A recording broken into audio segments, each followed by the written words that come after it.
saw skid marks, is that right? That's correct. Your Honor, may I approach the witness? Yes, you may. I'm going to be showing you what has been previously marked as Defendant's Exhibit D, I want to say. And if I'm not correct, I'll correct. Why don't you put them on the Alamo so the jury can see them and the whole courtroom can see them here? Absolutely, but can I have him draw the marks before I put it on? Sure. the But he can point to them. Well, all right. Doesn't he have a screen there? I have one here. All right. We have a laser point where he could point to it on the screen. He So can have them draw this so that I can show the jury on the Elmo where he drew the skid marks. Can I have that done? he can do it on the. You can do it as it's on the screen with the laser point. You can have him point. That's up to you, Your Honor. Okay, I'm going to put this. I mean, if you prefer to do it that way, fine, but I think it would be May easier for the jury and everyone in the courtroom. Go ahead. May I? Perfect. Thank you, Your Honor. Officer Jimenez, I am showing you what has been previously marked as Defendant's Exhibit D. It's obviously a picture of the intersection. Can you draw, for the ladies and gentlemen of the jury, where you saw the skid marks using that picture? A rough estimate. A rough estimate, of course.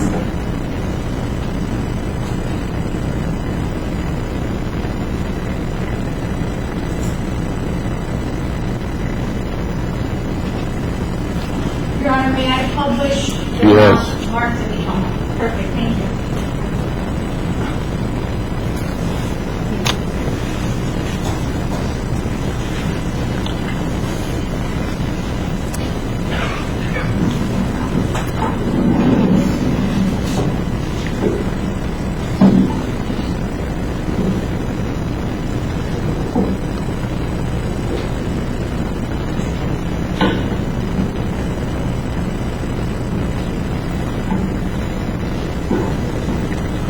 She got it upside down or something. She just got raised. There it is. She got it.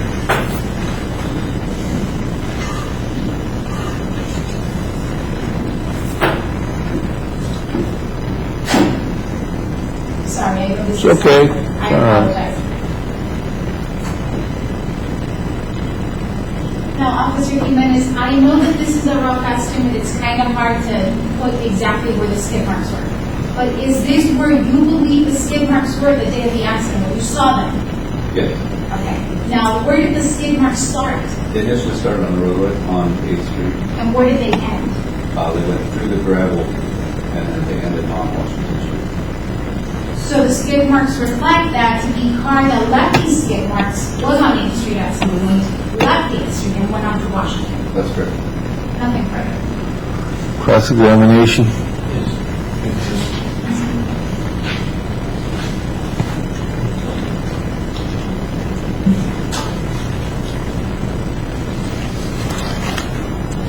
You need the Elmo? No, I don't. All right.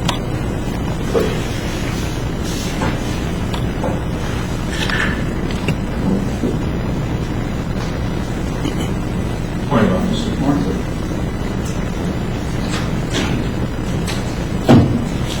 Now, this accident happened back in April of 2011, correct? That's correct. How many motor vehicle accidents have you investigated since April 16th of 2011? A lot. Over 100? Probably. Over 500? Probably not. Somewhere between those two. Probably. You still do that as part of your regular duties with the Hobart Police Department, investigate motor vehicle accidents? Yeah, while on patrol, I mean, the accident comes out there. Right, that's part of your regular duty. Absolutely. So as far as this accident goes, other than looking at the police report, you really have no independent recollection of this accident, do you? That's correct. Do you recognize Ms. Hutterson? Not really. When you arrived at the scene, did you take information from her? I spoke to both parents. Okay. And you came to understand that she was Sharon Hutterson at some point, correct? That's correct. Did that name ring a bell with you? The last name didn't want to go, but we gave the last name. And that's people I know all the time. Okay, so you got her name and you drew a parallel there that you knew officer. That's correct. But You told Officer Otterson he didn't do anything to influence anything with the report you drafted or anything else related to this activity. That's good. Are you the officer who actually filled out the police report? Yes, sir. Was there another officer that responded who came to the scene? I don't recall, my report didn't show up. Okay, so there may have been, there may not have been. I mean, usually when we get dispatch, like for instance, that's our District 1. Okay. There's 2 districts, there's District 1 and District 2 on the north side of the city. Normal, if District 1 fire gets called, we'll call it. Usually crash, usually at least 2 people go in case there's traffic. So I'm sure a second car did pull up.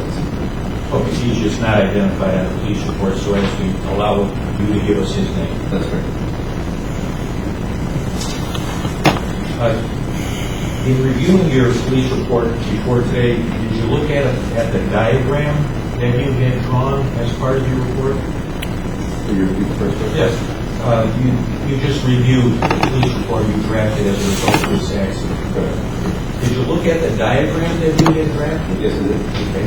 That diagram, that shows some skid marks? Correct. Okay. Does that show the same skid marks as what you just drawn for us? Roughly. Do you believe it shows roughly the same? Correct. How far were the skid marks away from where they ended? So where did they start, where did they end, how great a distance was there? I didn't calculate this. I just remember them starting on Washington, or on 8th Street, going through the gravel, and then on Washington Street. So as you sit here today, you have no idea how long those skid marks were. Is that fair to say? Correct.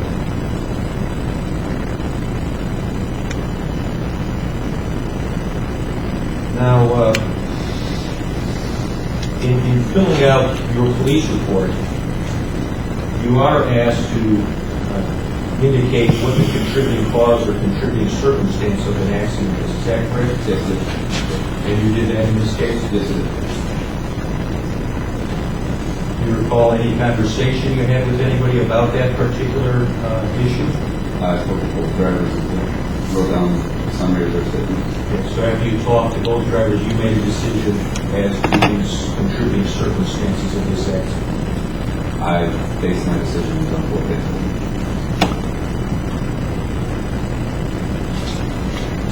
I have no further questions, Rick. Thank you. Okay. I have nothing for this witness. Okay, officer, there may be some questions the jury might have for you, so if you just please remain seated.